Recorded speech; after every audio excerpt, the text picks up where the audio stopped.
Hello, hello, and welcome to the Color Whisperer Show, where we talk about everything home and healing. And I've got the whole screen, which is interesting. We've not done this before. Anyway, I hope you've had a wonderful weekend. Got to celebrate Thanksgiving the best way that you do. And today we're going to be talking to Reverend Debbie Grace again. And she told me they had snow. So I don't know where you are in the world, but this is California. And right now, my thing says it's going to be 74 and sunny, and I'm always cold. But anyway, I'll be going out and sitting in the sun for a little while after this is over because it's warmer outside than it is inside my house. But Devi got stuck in the snow today. They got their first snowfall. She lives in the mountains, and they got some snow. So she's excited, and it's beginning to look a little bit like Christmas for her. And so, yes, we're going to be talking about some very interesting topics. She's always great to enlighten us into some things that I don't know that we think about very much. I know she always challenges me, and that's what we've got going on. So, let's see. We are going to be talking about Christmas pretty soon. I'll put together some Christmas tips and decorating for Christmas one of these weeks coming up. Do you have any questions? If you have any questions of things that you're stuck with or you want to know about, somewhere out there I've got a video that's called Decorate for Christmas. And we did like 10 different trees. It was really cool. I don't know if it's still out there on YouTube somewhere or somewhere in the Ethernet. I'll have to go check that out because that might be really cool to have up again. But it's out there somewhere. And it was a lot of fun making it. We just had all different kinds of trees, different themes. And, I like to encourage people to be creative when you're putting together your tree. Uh, Years ago, I was at the botanical garden near me. They had these gorgeous leaves. And they had gild around the edges. And I mean, there's some that you see that, the gold leaves, and those are okay. But these were way more interesting than those. I mean, those are nice. And I have some of those. But these had all kinds of rusts and golds and greens and, all my colors. And so I found them and I was like, I bought what I could. And at the time I had a little tree. So it was fine. I think I bought maybe 20 of them. Maybe it was 15. But I fell in love with them. I said, what am I going to do? I love these. So I found some other things to go with it. And that became my tree. And so it doesn't have to be traditional. It was a very untraditional Christmas tree. They have some very untraditional ones where you hang them upside down. We did some where there was on a wall. You can do like a flat Christmas tree. Maybe you have a small space. Tiny houses are the rage, right? So what do you do when you have a tiny house, and how are you going to put a big Christmas tree in it? So you do a two-dimensional Christmas tree, and you can use tinsel or lights and create the outline of a tree on your wall. And then you can take some tape or some little text and put your ornaments up within it. So that's a fun tool. And sometimes you don't need to have a big tree, It's great when there's little kids, but as we get to be older, it's like, do we want a big tree? Do we need a big tree? If it's just you, maybe there's nobody coming over. Maybe you're going over to other people's house. A friend of mine, she just posted she had a little tree. It was about 3 feet tall. She sits it on a little table. That's all she needs. Last year, I was a bit of Scrooge isn't quite right. I just didn't have any Christmas spirit. Scrooge means you didn't want to spend any money and you're cold, and I just didn't have any Christmas spirit. I wasn't taking it away from anybody. I just didn't have any. And so I went out and I just got a pre-made tree and I stuck my angel on top of it. And it was like a little 3 foot tree. And I'm like, that's good. I'm done. I don't know what I'm going to do this year. Hello, Mark. What's going on? Not much since you mentioned Christmas trees. I thought I'd pop on because actually I went and on Thanksgiving we have somewhat of a ritual. So the day after Thanksgiving, me and my two nephews, 14 and 15-year olds, definitely give a big shout out to Langston and Julius and all in that space. But we went and grabbed the Christmas tree that mom keeps down in the basement area. So we went and grabbed the tree. That's where she stores it at. And we brought it upstairs, set it up, put on, it already comes with the lights attached, and put the stars up, made sure that the lights were untangled and all in that space. And I was actually talking to her earlier today because we have a I guess that would be my second cousin or third cousin that is special needs and loves to put in some of the ornaments and all in that space. So she was actually gonna have that happen, maybe possibly today, because definitely Josh has been calling on a regular basis, trying to figure out when he can come over and he'll put on the ornaments and all in that space. So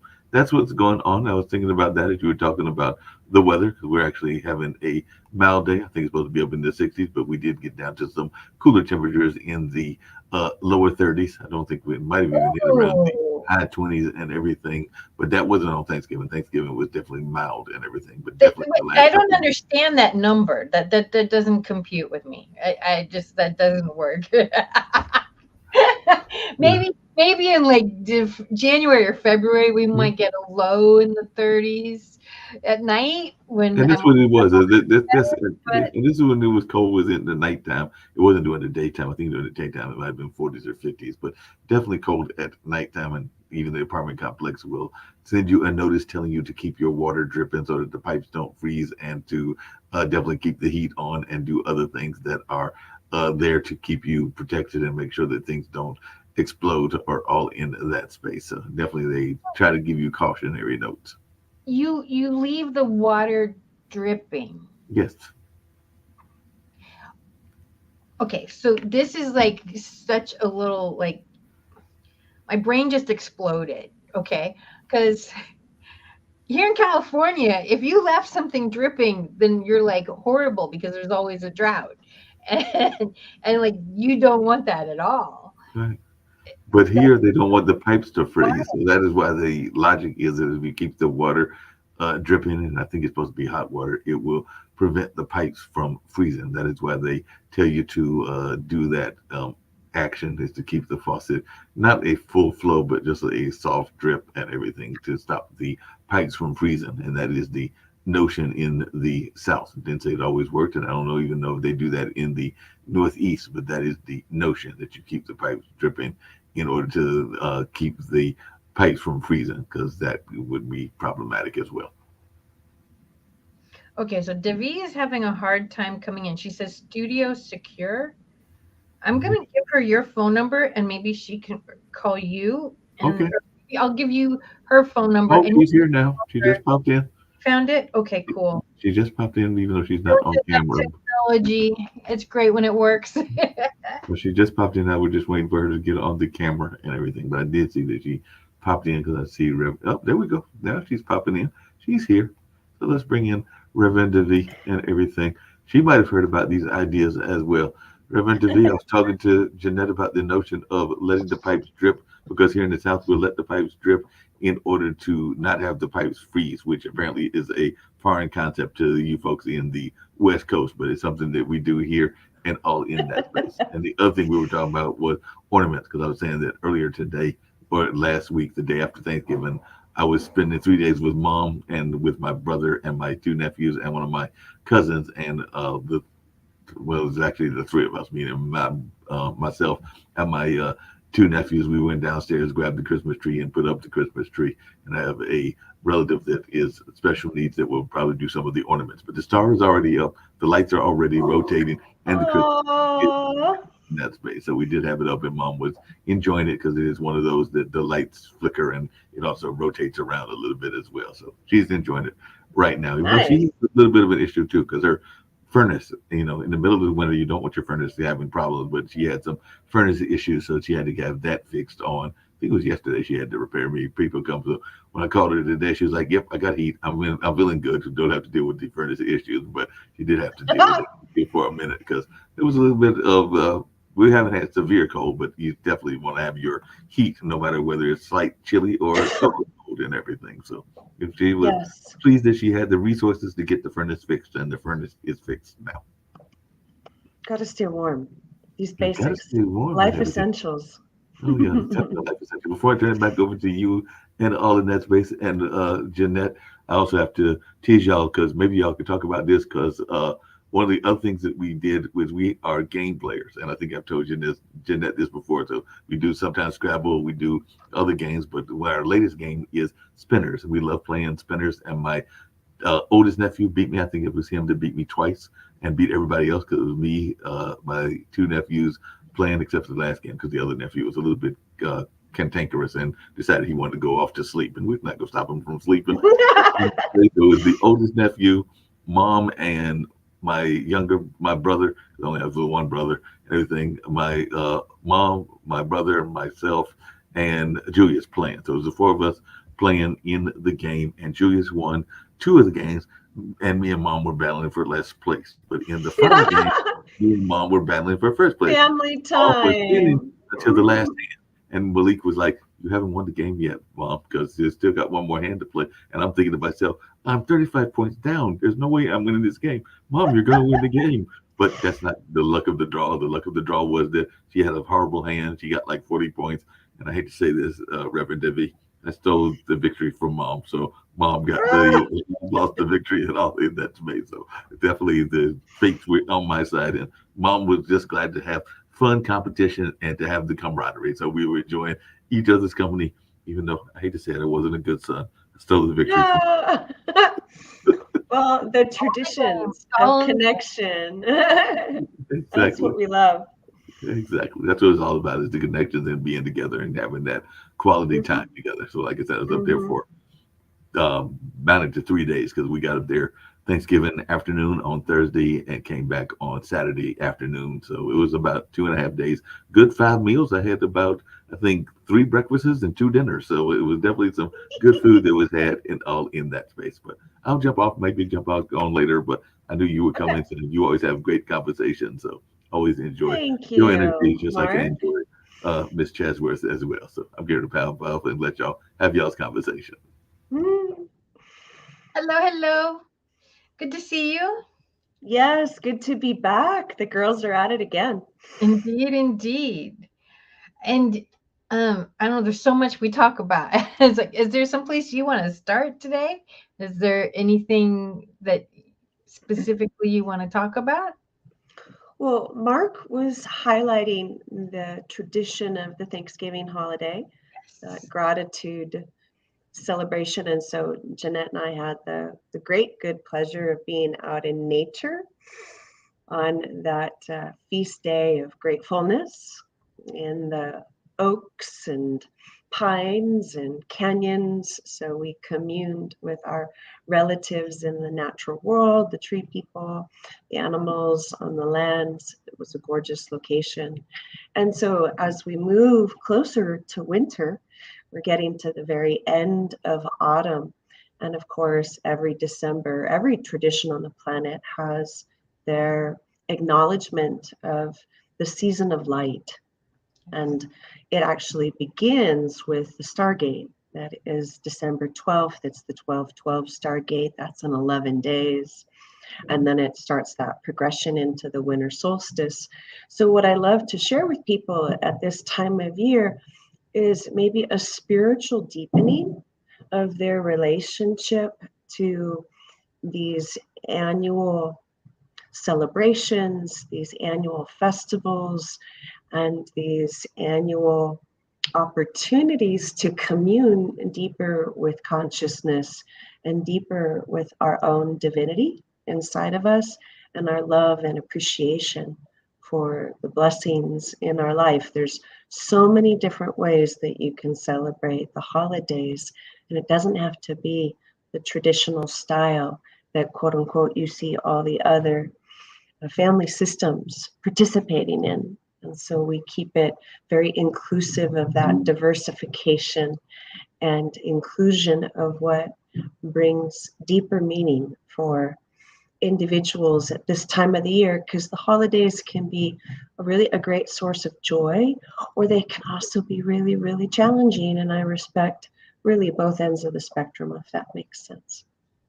Absolutely. Yeah, I was just talking before you came on. We were talking a little bit about Christmas trees and different ways to work with Christmas trees. And last year I didn't, I just went and got a little 3 foot fake one and I just put my angel on top and that was it. I didn't have any Christmas spirit. And I, decorating the house is usually the thing if I don't do anything else, that's how I celebrate, that's a big thing for me. And so it's really an important thing for me to do. And for me to not do that, that was, I just had zero spirit. So getting a small tree and just, it had some lights and it had, a couple acorns on it or something, but it was just like, yeah, it's done. Like I couldn't. So it's not, you know, there's a list that comes out on the day after Thanksgiving of all the things that have to be done, but what we have to do is the things that bring us joy. And there are times after a family member has died or maybe after a divorce, it may not feel good to be celebrating it. And then you really just have to show kindness to yourself of like, I don't have to do all this if I don't have any Christmas spirit. It's show the kindness of like, especially if it's your first Christmas without significant relative, friend, partner, whatever it is, it's going to feel very different. You have to recreate that holiday. Well, the Christmas spirit is universal, and the season of light is universal. And what you're actually talking about is honoring our human energy levels of how much we can, quote unquote, do externally to honor this really special time of year. The 1212 Stargate is less known. It's on the feast day of Guadalupe. So if you're in Mesoamerica or in South America, they know the December 12th as the feast day of Guadalupe. Now, she showed up as the mother of the roses in the desert. So that symbology of how are roses growing out of the desert is the same principle of what Christ consciousness represents. It's bringing light where there is an absence of that radiance. It's bringing consciousness where maybe there has been an experience of shadow or forgetting or amnesia or some form of trial and tribulation on the human level. So this time of year basically reminds us that the light is born even inside of the darkness. The winter solstice is the longest night of the year. And that's when the sun king, solar king, is born to the divine mother. The goddess is pregnant. The winter solstice is the divine feminine in its peak expression. And so this is when that spark of divinity within us is renewed. So the external, right, light goes down because the days get shorter and shorter and shorter. And on the shortest day of the year, the longest night, the external light is at its low point here in the Northern Hemisphere. And that's when everybody went into that deeper inner silence, went into that deeper presence of being with self, communing with self, having intimacy with self, and finding the divinity of the light within. The whole point of an external avatar, whether you call it Yeshua, or you celebrate Hanukkah, you celebrate the other, messengers from the different traditions, or Kwanzaa. There's so many different lineages on the planet. The one thing that they all have in common is there is this original flame of light that we all are. And that is that universal truth. So sometimes in the modern world, these holidays get very commercialized and we forget those ancient roots of the original practices. So, like in Germany, the original tree was the great tree of life. So the Yule log and the great tree is Yggdrasil, which is that original luminosity of the connection between heaven and earth. So when they're putting candles on those trees in Germany, that was the stairway to heaven, quite literally. And the Yule log of the remembrance of how blessed we are by our other guides, luminous light, divine guides that come and gather with us as we go into these deep spaces of prayer and silence and contemplation.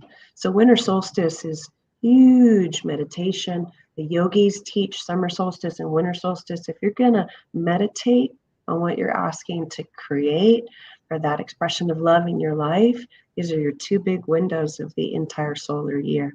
So it's all about context. And I'm more of a mystic, and I have that access to the ancestral studies. So we're bringing these old ways back with a modern flavor, right? So that you can harmonize with hanging out with the grandkids and the rest of the relatives, right? Who have maybe a more modern interpretation of the holiday. And yet there's always that opportunity to go back to your roots and go back to the ways that the ancient ones also upheld this seasonal time of year. If that translates, like you have more options than maybe you would normally know.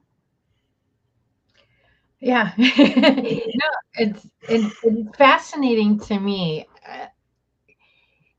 People get very upset over this religion, that religion. There's a joke I heard years ago, and you can fill in the blanks, but the blanks are almost interchangeable. But you've got a line of people at St. Peter's Gate, and the person says, so, what's your religion? And he tells them, he goes through his list of questions. What religion are you? Okay, you're fine. You go to room 12, but be very quiet as you pass room 8.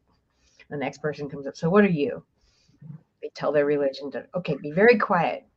You go to room 10, but be very quiet as you pass room 8. Anyway, this goes on. So then the narrator, this comes in. He says, so what's the deal with room 8? And St. Peter says, shh. That's and you can fill in your blank here. They think they're the only ones here. And I think a lot of religions get that, we're the only ones, but it's fascinating how, to me anyway, how all of them really are blended. I mean, our Christian Christmas has a lot of pagan rituals in it, Mhm. and they did that to assimilate it.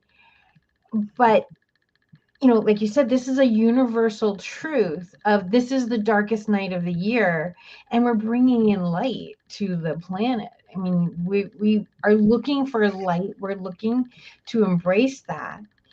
And I know some people who are very Christian, like, well, the Yule log is about witchcraft, and the Christmas tree is about witchcraft, and I'm like, okay, tell me that. I'm like, I want to hear your side of the story, and yet,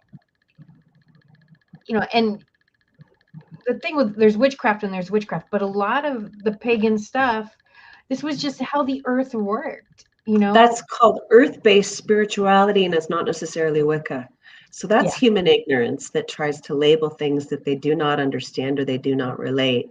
These ancient traditions had earth-based respect, and there's a lot of commonality between Celtic shamanism, which is one of the oldest traditions of mysticism on the planet, and really in the first 600 to 700 years of Christianity, the practices of the Celtic shamans and the Celtic mystics partnered with the Christian mystics. They found the commonality between their traditions. So, like back in Pennsylvania, there's this they call it the American Stonehenge, and you have the beautiful Irish Celtic chapel on one part of the property, and all of these huge stone megaliths, stone circles and stone arches and stone spirals, which is the geomancy and the relationship with nature's laws and the relationship with nature's principles. And so that's an intelligence of working with the electromagnetic fields of light within the body of the whole planet. So that could be a sadhu, a siddhi, a wise man, a wise woman, a medicine man, a medicine woman. They all talk to these different frequencies of light, but they don't necessarily identify with some human label that tries to like overgeneralize and put them into some category. These universal traditions that you see in every continent, I mean, it's like, come on, there must be something to it if people all over the planet are getting that this is a really important time to quiet the mind, Yeah. to go into that space of stillness so that you can access that still small voice of your spirit and receive more of the signal from your heart. So much of us has been in the mental space or the cognitive, we call it the shoulders up. And when you build that fire in the hearth and you see that flickering, fire ceremony of the ancient ones before you in your tradition with your blanket, and your hot apple cider, and you're just in silence staring into the fire, you can receive messages from heaven. And you can receive messages from the universal love current that swims through the body of the whole planet, that swims through the body of the whole cosmos, the microcosm and the macrocosm. And then, the alchemists, they understood the principles of how do you go through internal transformation from lead into gold. So for a lot of people in December, you look at, okay, so what's the lead in my life? What's needing to transform or compost as all the trees are dropping their leaves and that winter frost comes in. Snow is a crystal. And sometimes when people experience that first snow, they were like, I'm surrounded by crystals of divine energy. Wow. And they used it as an opportunity to, how can I deprogram from my frenetic, hectic, external focused, human personality, human identity, and come back to the essential nature of my soul. And from there, give thanks for the fact that I am an embodied soul, that I journeyed from spirit into matter. And what do I need to remind myself from that I am consciousness to help my human be more creative, to be more inspired, to be more aligned with my highest truth. So it's the deep space of internal reflection that yields wisdom. Yeah. Winter itself forces us to slow down and Yes. go inside. It's cold outside. You don't necessarily want to be, if you're someplace it snows a lot, for whatever that looks like for you, you may not go outside as much just because it's, you have to de-ice the windshield, you have to shovel, you have to, it's like, well, if I wait until maybe, I don't have to do it today. You might do more of your shopping all in one day, but and it's cold. So we really are drawn more towards, staying inside by the fire, staying curled up, doing more quieter activities. And it does, and the religious nature of the holidays, going to church on the holiday or even listening to some of the Christmas carols can be a very spiritual moment. Mm-hmm. I welcome and embrace cross-cultural, Mm-hmm. and then the interfaith movement coexist is very popular. ecumenical means you're inclusive of the diversity of people's spiritual paths, and having respect and honor for Hanukkah as much as those that honor winter solstice or Yule, as much as those that honor Christmas, as much as those that honor Kwanzaa, etc., etc., etc. There is that deep space of reverence for the different practices from that space of love and acceptance, and how important that is to give that love and acceptance to ourselves. So I can use the Feast Day of Guadalupe as a beautiful example of this partnership between cultures. And if you don't remember what was going on with that historical time on the planet. I've never heard of the Feast Day of Guadalupe. Well, the most spiritually traveled place on the whole planet is her shrine down in Mexico City. Millions and millions and millions and millions of people travel to go be with the Basilica of the Guadalupe. So when she arrived, she did not announce herself as the Mother of Christ. At that time, there was this conflict between the colonialization of the Spanish that identified as Catholic and the Mesoamerican Aztec cultures that identified as the mystics of their indigenous people's practices. And at that time on the planet, there was tremendous conflict between the two different systems of relating to the divine, shall we say. I'm not even going to call them religions. And so when she showed up 3 times to Juan Diego, she had this cape of the stars, like she was embodied as a celestial or cosmic presence of love. She had all of the roses physically, all about her, but also roses coming out of the desert sand. That's a miracle. Okay, desert sand has no water. What are roses doing in the middle of the desert? The other principle is that she was dancing. She was spiraling and in her joy. And so the Aztec people did not feel threatened by, oh, this is a Christian, Madonna. They saw, oh, that is the Tonantzin, because literally where Guadalupe showed up was right on the temple, the property, right on the temple of Tonantzin. So that was the Aztec temple to the goddess. So the goddess shape shifts, right? The Aztec people knew her as Tonantzin.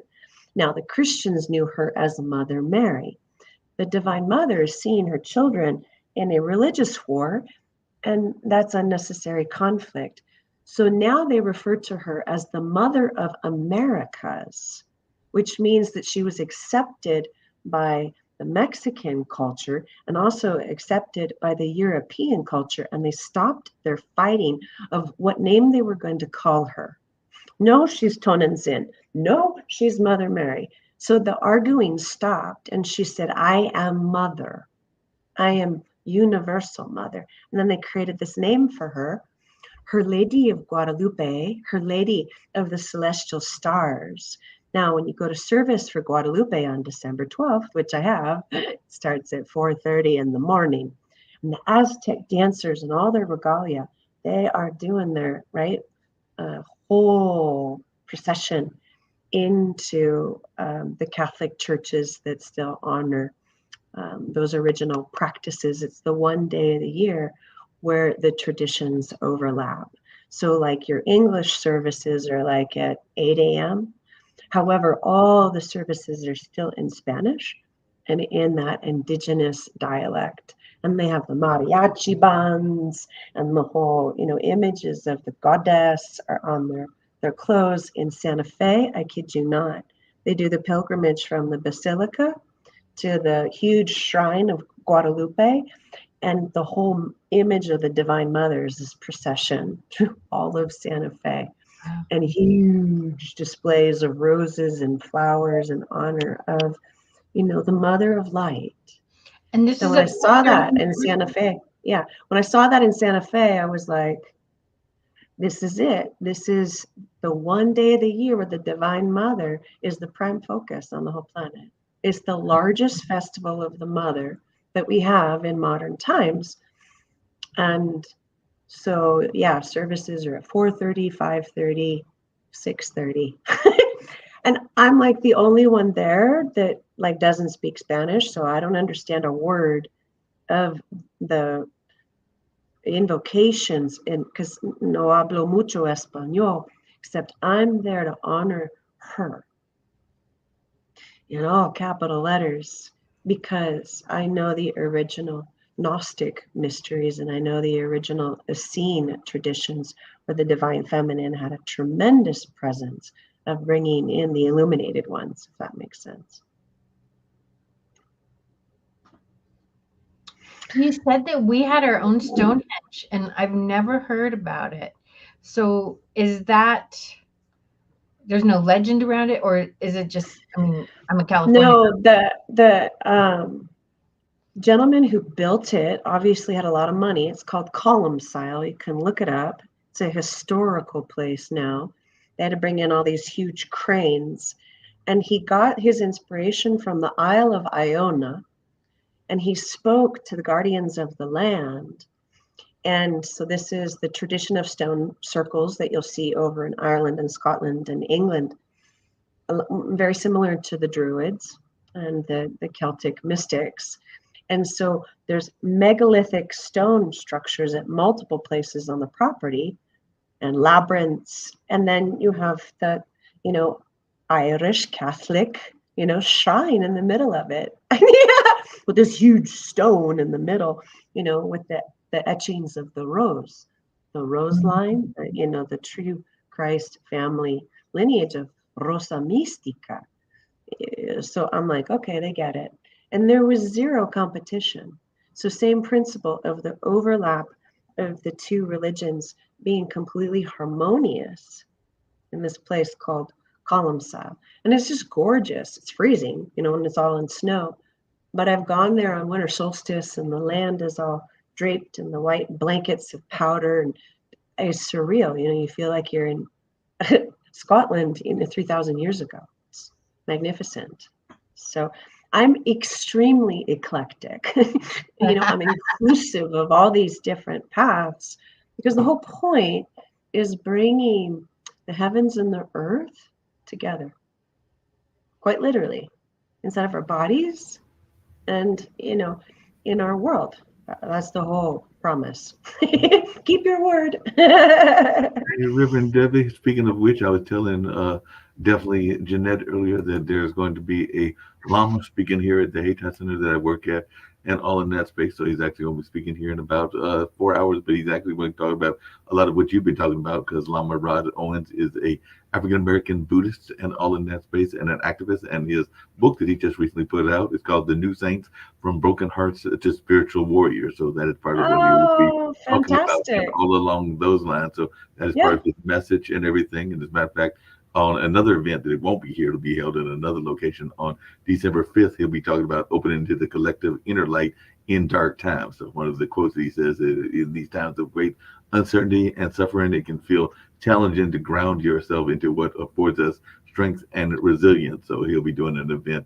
I think that might be here in North Carolina as well, or at another point. We've been doing these conversations. So the one he'll be doing here is with a author by the name of Adrienne Marie Brown. So they'll be having a book talk in conversation. But I was just wondering your thoughts, because we do have people that are thinking about that intersectionality that you were talking about. Also, when there are so many people that are hearing like the conflicts going on, I'm thinking about like the Israel-Palestine war, and I think that there are a lot of people that are not hearing the voices of reason coming from both sides and everything. But I'd love to hear your thoughts around that, because I'm thinking that there are people that are stuck in their ways, for lack of a better term.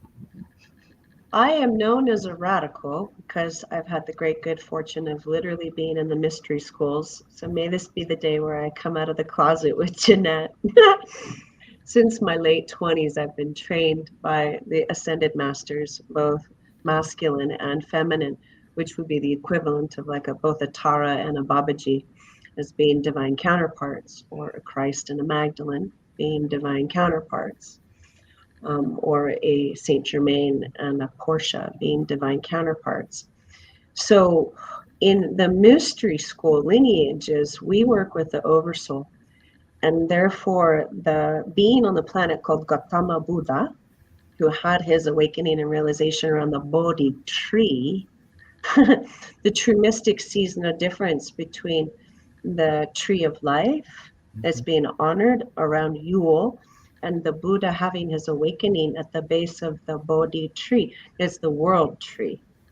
And at the level of the Buddha Maitreya, which is the oversoul, which is the world teacher, then they realized that the same divinity was overriding both Yeshua and Siddhartha. Siddhartha became Buddha and Yeshua became the Christ. So actually, both men experienced a transfiguration into that avatar self, and they were being assisted quite significantly by the tree of light or the tree of love, whether you call it the you know, European Anglo-Saxon interpretation or the Asian mystical lotus. The rose line is the Western and the lotus lineage is the Eastern.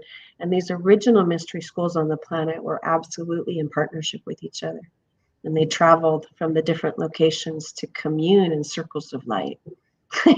So, truth be told, cat's out of the bag, all the great mystics actually partnered and learned from each other and with each other back in the day.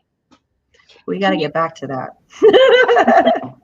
Can you explain what the rose line means again? Because that's something new. If you look at the frequency of the rose, it's 333 hertz, and that's the highest frequency of any manifestation of nature on the planet. So high frequency flower is the rose. Now in Egypt and in Asia, the roses don't grow there. The lotus flower, though, is that beautiful blossom that rises up out of the bottom of the swamp. And then out of that darkness, this exquisite bloom, right, on the surface of the water. So it's the same principle of transcending negativity or transcending challenge or transcending samsara. And therefore, you know, you'd see like maybe the Christ path is the rose line, and then the Buddhic traditions is the lotus line. And then I'm a hybrid, and we teach and acknowledge that these altars are universal, and it's the lotus rose lineage of Eastern divinity practices and Western divinity practices, and the universal language of love are all vibrating with those parallels, the commonalities of the principles or the core values or the universal virtues for how to go from a regular 3D human state to an awakened human divine. Yeah, Reverend Divine, just really quickly, one of the things that has been frustrating me, and I'd love to hear your thoughts about that, is how people are stuck in their ways and stuck in their belief systems and don't want to hear other people's attitudes and all along those lines. I think we're seeing a lot of that in the Israel-Palestine conflict, where people are thinking that you have to be totally on the side of Israel and can't have compassion for the Palestinians, which I think is a not correct kind of attitude to have and everything. But I just wondered your thoughts around how some people are stuck in their belief systems, whatever those belief systems may be, and aren't willing to hear other voices or have compassion for different views. Well, as Jeanette and I have talked about, the ancestral wounds run deep. If you could pull back and see the conflict, just like from a vibrational X-ray vision, you will see the ancestral pain bodies on both sides. There's been pain and loss on both sides of the conflict. And so what people don't realize is there's still an echo or a bleed through or a recapitulation of unfinished business. Right. Okay, so the ancestral trauma is what's needing healing, not the ideas. The ancient trauma is what needs that penetration of the light to repair the ravages of war. Because war creates fear templates. And as Jeanette and I have talked about, particularly, when it was closer to Dia de los Muertos, the more love energy we can carry in our body, the less aggressive, right, will be. Those aggression templates are, dissolved and are no longer necessary. So what they're actually attempting to hash out is the resolution of the ancient trauma. But you can't heal the ancient trauma from the same paradigm in which the original trauma was created, which is the primary illusion of separation. That person over there is so different that, I'm going to pursue a volatile response. Yeah, I hear what you're saying. And really quickly now, turn it back over to Jeanette. And we also got a few more minutes to go and everything. But I also wonder sometimes about the sloganism, because sometimes people will hear slogans and think that the slogans are being chanted against them. Because I've heard a lot of people that have talked about that river from the sea slant and even who streets my streets and a number of other things that are out there. So sometimes I think people that are caught up in the sloganisms and don't necessarily hear the compassion that the people are having and the reason that maybe they are coming to the aid of people that are equally troubled. There's an ancient saying that basically says, please look up. Your camera lens, if you're looking down, that's your viewfinder. So what we're talking about literally is like, excuse me, look up. You have to see it from a higher vibratory frequency for that realization to occur. So most people have their head down and they don't know it, that their viewpoint, right, is looking down, and Great Spirit would say, look up. This is the purpose of the universal solstice. The 12-12 is the reconciliation of opposites and the inclusion of the Divine Mother and the Divine Father, the two pillars becoming one. So that 12-12 universal solstice is to teach us, first and foremost, as an entire human species, that we are all divine children of our original divine parents in heaven, quite literally. And that if we are having arguments amongst ourselves, we're like siblings squabbling, okay? And so the 12-12 universal solstice is a big reminder, like majorly look up, because you have the primordial divine feminine, primordial divine masculine that knows only love. And it will choose love even in the face of fear, which is bravery and courage and valor. So there's zero separation at the 12-12.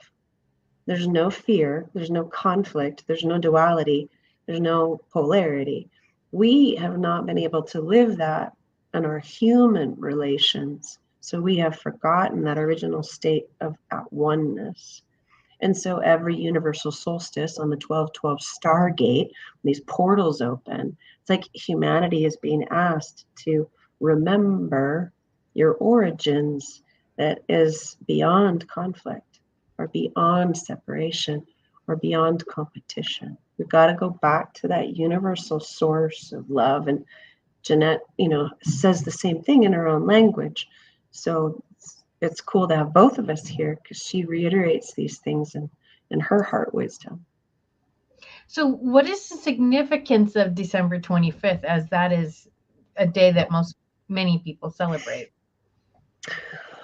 Well, if you remember that metaphor that I gave you, where there was a time on the planet where the earth-based spirituality or the mystics were in harmony and partnership with what you would call the Christian faith.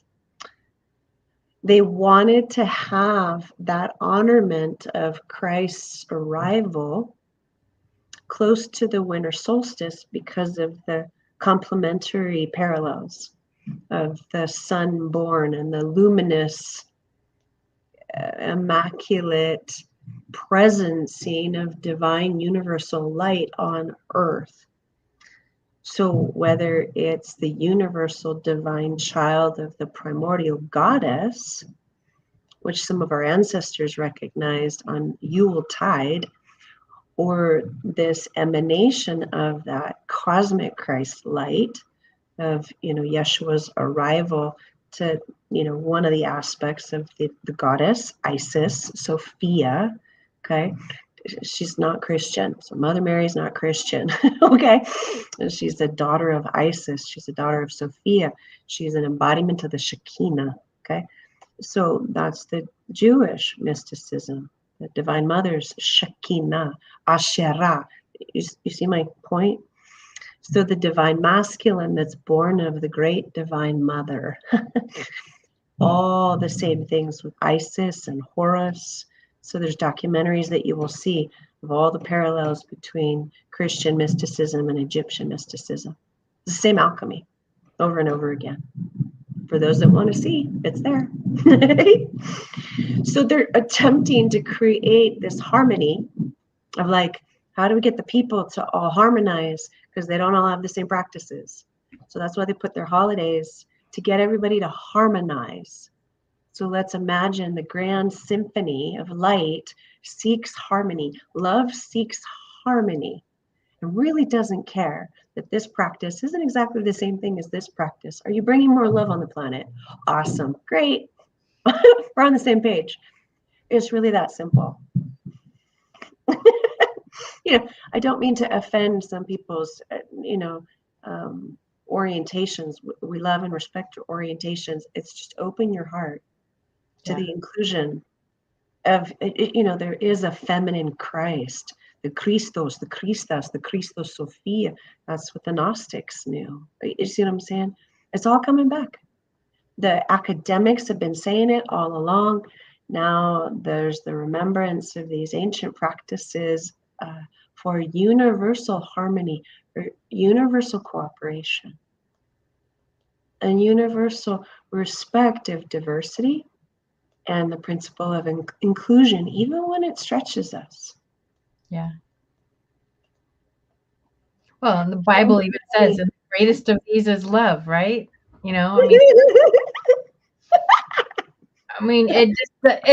It's so simple to say. It can be very difficult to do, but we live in this world of quote unquote inclusion, but so much of the inclusion and diversity is actually excluding and creating division. And it's like, you do you and let me be me. It's not okay. Everything has to be this way, but you can do you and allow me to be me, and we each celebrate with each other in this expression of love, and that's really what Christmas is about, isn't it? The return of that divine presence, whatever you call it, as promised. And that it's cultivated, in all the mystery schools, claim the divinity within, the I am that I am. It's pronounced differently in Hebrew. And so, people are staring at me when I'm going to, the Feast Day of Guadalupe services at 5 a.m. They're like, what that gringo doing here? She's not one of us. But when they see my body pulsing to the Aztec dancers, they're like, oh, she gets it. At first it was like, we can do that one of these years.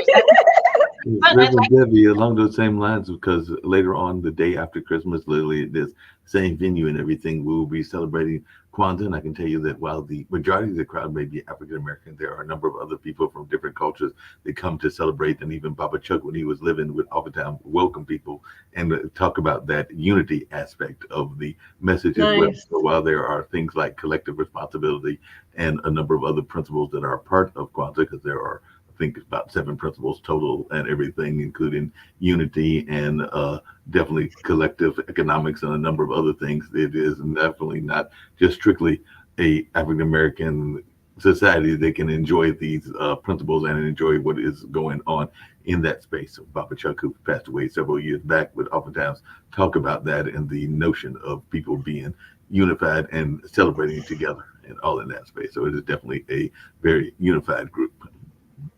And I really deeply appreciate that that takes an incredible space of graciousness. That's grace in action when you have the cooperation of different traditions all embracing each other. Now, that is an awakened group of people. And so we can prototype this principle that it is possible, and we hold true to this knowing that eventually these large scale conflicts will dissipate. We don't know how it's going to be resolved. We know the resolution eventually reveals itself because there's the groups on the planet that refuse to go into division. And those groups on the planet that refuse to go in division are basically holding a quantum unified field, right, for the other sections of the population that are still in that forgetting, that we can work out our differences, right, without violence. Mm-hmm. Yeah. And that would be a message from the divine parents, the great goddess, the great God principle. The children work it out, like the parents say to the kids, like, stop your squabbling, okay? Say you're sorry. Can both sides eventually say, I apologize? Because both sides, right, did something, that was, you know, raucous, or what it like, it takes two to tango, both kids apologize, and then we grow up. So that's where the planet is evolving, where we transcend, right, in this long-standing warfare. Yeah. And it doesn't have to mean that you're a peace activist, because people don't necessarily identify. It's like, just because I'm respecting all faiths and traditions doesn't necessarily mean I'm out there as a peace activist, because this is just basic common human decency. It's like, hello, compassion is the universal heart. So I appreciate, like Jeanette's unique practices, like when we did Thanksgiving in the country. I didn't even know that, these apple orchards even existed, even though I live in the mountains. And you see all these families coming from, all over to come and celebrate the beauty of nature, the bounty, from the land. And, you have such a eclectic community that it's absolutely delightful, Mark. So, Thank you. Yes, yeah. definitely. Hang out with eclectic people of all sorts and all different styles and even different political and religious beliefs. I've always felt that that's the best way to live life, is to learn from different people, different backgrounds. Some that I might agree with, some that I may not agree with, but that can be fun as well. I was joking, I think it might have been with Jeanette last week, and definitely some of my other friends, that we sometimes break the rules in my family because we don't mind talking about the things that they say you're not supposed to talk about at family gatherings, which is namely sports rivalries and politics and religion and a number of other things. But because of coming from a family of what some people would deem to be intellectuals, those conversations come up even at the dinner table. So some of those conversations people would probably be cringing at, but we were going into full fit force into them and having some of those conversations because we're not a typical family, but sometimes it's good not being typical. If you're discussing it and learning from each other instead of trying to force your opinion down somebody else's throat, that's the difference. I Yeah. have friends that have very different opinions from me, and I like that because it's like, how am I going to learn? If everybody's like me, first of all, it's boring. Right. You know, I mean, I've learned so much from David. There's a lot of knowledge she has that I don't. I surround myself with people that know something that I don't, because that's I want to keep learning. And Right. that's where it gets interesting. And if you have discussions and you learn from each other, then there's I do truly believe that we all kind of want the same things. Right. How you get there may be different path, but I think we all want the same things. Yeah. So if you talk about, well, there's this path and there's this path. Well, you know what? Maybe there's a path over here that's even better, Right. and understanding that, okay, well, there's flaws in each of these different paths. Okay, well, how can we create a better path? Now, Right. sometimes it's over, like, some of the stuff, sports, politics, we don't actually get to create the path. But if we can create a path within each other of saying, yes, this part of what you believe is good and this part of what I believe is good. And wouldn't it be nice if, the people that sit and make these rules could come to the same conclusion? That would be awesome. One of the interesting things, and I've had some friends that have done it. I've not been bold enough to do it, but there are some people that get triggered. I just use that term by folks that come to them that have a different religious view, and all of them. I'm thinking about like the JWs and even the Seventh Day Adventists. But I've had some friends that literally have told me that they have invited them in for dinner and for lunch and for discussion and everything. Not necessarily saying that they were going to change their views, but they just want to Yeah. hear their views and all along those lines. So I have not done that as of yet, even though I've had those knocks on my door, even people that have wanted to invite me to more traditional Christian churches as well. But hey, maybe one of these days, if the house is neat enough, which it isn't right now, I'll invite him in and we could have a sit Like, down over a glass of tea or something along those lines. But it can actually The add to some principle of interesting conversation. curiosity is yes, precious.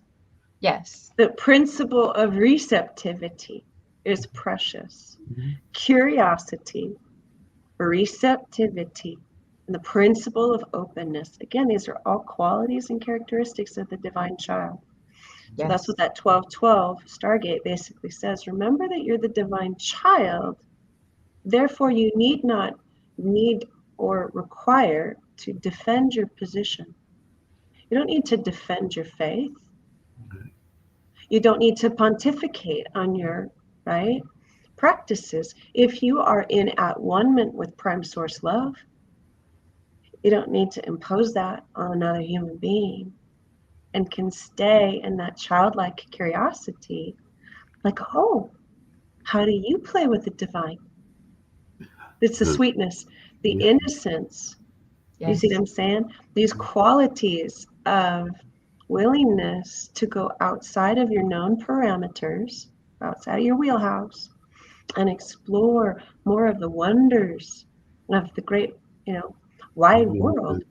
Well, it's one of the great mysteries because last time I checked, I mean, there are people that say that they know because they say that they've come back, but until you made that own journey, you can't really say what the other side looks like. And like I said, I'm Right. not in a rush to get there, but whenever I get there, that'll be the answers that'll be known at that time because it's one of those great life mysteries you don't know until the end chapter is written. True. What my deepest desire is for what you would call the dissolving and the transmuting of the spiritual ego on the planet that has intolerance. Hmm. That assumption, I know better. Right. Oh, I have it all figured out, and I get what consciousness really is, and there's zero receptivity to any other vantage point or perspective. Okay, that's an energetic brick wall. And that doesn't serve the awakening of the whole human heart.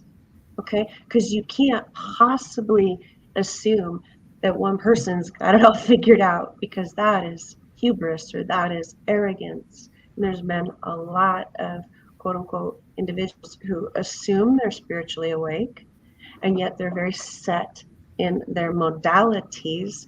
And if they don't practice receptivity to other avenues of connecting with source consciousness, okay, then they're not fully awakened. So a little bit of humility goes a long way of like, great, I'm glad that works for you. That doesn't necessarily mean that's the universal formula for the rest of the human race. That is very true. There's different healing techniques, and I've done some, and some of them I walk away and I'm like, well, okay, that felt good for 5 minutes, but it didn't have any lasting effects on me. Other techniques I've used, it's like, whoa, like that was incredibly powerful. And I think that there's a lot of teachers out there of whatever it is we're looking at, and some of them are just kind of like, here you go. If you get a morsel, great. And others are like, I really want to I'm really want to expand you. So it's our job to be open to listen to, okay, teach me what you can. Some person it may just be, okay, I got a kernel. Some person it may be, whoa, you blew my mind. Like, Mark was like, we before you came on, we were talking about, so yeah, you have to keep the water faucet going all the time. Now, Here in drought, you're up in the mountains, it's not as bad, but down here, it's like we're in drought. Don't shower, don't Mhm. you only water your lawns for like 5 minutes and all this stuff. And it's like you've got your faucet dripping for 24/7, like that goes against everything we've been taught here. Well, to be clear, it's not always 24/7. It's usually overnight, and the notion is that you are stopping it from the pipe Even from freezing still, all in Freezing. that space and all along those That's lines. that's a symbol though of, one practice makes sense in this context, another practice does not make sense in Yeah. this context. right. So what we're inviting and calling forth as like an awakening principle is embracing the great unknown, even if that constitutes having to exercise curiosity and the humility in the face of a different tradition that may be communing with the universal light current in a different way than you were modeled, taught, right, or conditioned to believe. The prime example of this is Dr. Eben Alexander, the Harvard neurosurgeon who was an atheist, okay, and then had this rare disease and then went into a coma and had the full near death experience and came out the other side and basically said, uh, I'm no longer an atheist because heaven is for real and everything they taught me in medical school is wrong. So when you have people like Dr. Eben Alexander, right, he couldn't even sustain his marriage because his wife couldn't even relate to him. He did a 180, okay, died, 180, came back and was like, oops, sorry, I apologize. I was wrong. That admission of him being off the mark was so threatening that it cost him his marriage. Right. It didn't cost him his dharma because he is now a Harvard neurosurgeon that basically said, I was blind, but now I see Mhm. because I've been to the great beyond. You see what I'm saying? So Yeah. the more people can have that willingness, would you like to wake up beyond your known reality? If you think you're so awake, would you welcome an even deeper awakening that would, take you into full samadhi? Have you experienced samadhi? You see what I mean? Yeah, you're awake, but have you gone into full samadhi? You see what I mean? There's gradations and there's always more room to grow and expand. There's Mm, no yep. limit Yeah. to our capacity to awaken, to communion with the ineffable one source of all that is. Yeah. So humanity has a lot of room that it can expand into deeper states of awakened, embodied consciousness. And that's what the winter season of light is about. Yeah. It's a personal, intimate communion with that awakening principle. Yeah. And on that note, Devi, I want you to give everybody how they can contact with you and a couple of final words, and then we will go to our commercial. And we Well, I be steward the Divine Union Academy for supporting individuals, divineunionacademy.com. When I work with businesses, organizations, couples, and families, that's more the divineunionfoundation.org. I partner with Ancestors Within, so you'll find me on Amazon, author, Ancestors Within, and also Beyond Being Human for ancestral healing. And what I love about this collaboration with Jeanette is I'm all about co-creation and especially the co-participation and the collaboratory between her wisdom and my wisdom and the combined wisdom of being messengers together. So a blessed 12:12 to you all at exactly 12:12 p.m. in Pacific Standard Time Zone for 11 days from now. Woohoo! yay. And Mark just wrote something, and Mark, it's too small. I can't read it. So if it's something we need to know, No problem. I'm just going to let y'all know. Well, a couple of things. One, I was just thinking about what you said, because yes, we've had droughts as well. So there are times that we are told the same thing that y'all are, which is to be conservative with the water, because there have been times even here in North Carolina that has happened just like it has in California. But this is more of a winter tradition that I was talking about before and everything. But what I was saying is that I actually have two commercials for you, because I have our usual Can Do Spices and everything, but I am part of a talent showcase and all along those lines, and they will be doing an event on the 10th. So I figured we close out with both Can Do Spice and also a little music, because we've got an event that is I am part of that'll be on the 10th. That is a talent show where the winners get to go to the world famous Apollo and all in that space. But you'll see what it's all about when I take your place right after Can Do Spice. So it's all right with you? I'll go to those two commercials right now. Sounds great. You know how people love to enjoy food and don't understand how to flavor their food or how to replicate a meal? They're interested in supplements but don't know where to begin? Well, what I do is I take the guesswork out of enjoying flavor and wellness with my flavorful spice blends, so that they can create delicious meals with healing benefits. Can Do Spice was created to help cooks at any level enjoy healing through food. Every spice blend was designed to give added health benefits of natural herbs. Every blend is complete. There's no need to add any additional spice for a delicious meal. Saving you time and money while adding supplements to your meals can be both tasty and fun. My earliest memories in the kitchen began with my father, Kenny Can Do Bond, so it was fitting that I would name this line after him. I have always looked to natural remedies to supplement the body, and I found myself hiding herbs and minerals in foods for my family. That's when it hit me. Everyone needs Can Do Spice. Everyone should be having this. It's an exclusive brand for cooks at any level who want to create flavorful dishes with healing benefits that can satisfy the body and soul. Add a little spice to your life. Give Can Do Spice a try. Are you ready? We're talking about the much-anticipated Road to New York National Talent Competition Tour, December 10th at 6 p.m. at the Reedsville High School Auditorium. Brace yourselves for a spectacle of talent, passion, and spirit that is about to take center stage. A show that's set to redefine the meaning of talent, musical tribute to Patti LaBelle and Luther Vandross. Special recognition and award to the legacy of Reedsville football. Special guest, the Jubilant Gospel Singers.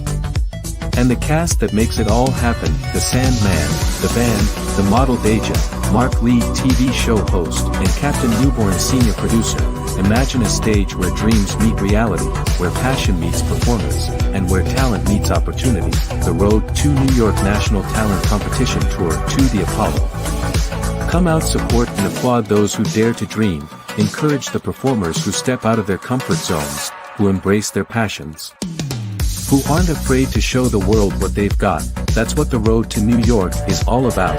The stage is set, the performers are ready, and the countdown has begun. The Road to New York is here. Sunday, December 10th at 6 p.m. at the Reedsville High School Auditorium. Meet the contestants: Skylar Mosley, Tiffany Williams, James Wilson, Christian Hampton, Jada Galloway, Haley Stedman, Haley Dale, Karen Tucker, Jaden Fountain, Elijah Simpson, Andrea Lohman, Cassandra Colmay, Sarita Clay, Rachel Abbott, Damarco Richardson, Patrick Hutchins, Byron Poindexter, and Maya Ann Lees Goslin. Special thanks to all our sponsors: Next Level Veterans, Eden's Own Journal, the City of Reedsville, North Carolina, Reedsville Chamber of Commerce, Pelham Transportation Corporation, Best in Show, Eden Chamber of Commerce, Rockingham County Economic Development, Small Business and Tourism, and the Cutting Room Barber Shop, City of Eden and Rockingham Community College. The Road to New York National Competition Tour has arrived, so buckle up and get ready for a ride of a lifetime. Sunday, December 10th at 6 p.m. at the Reedsville High School Auditorium. Admission, adults $20, students $15. It's an event that promises to leave you inspired. See you there.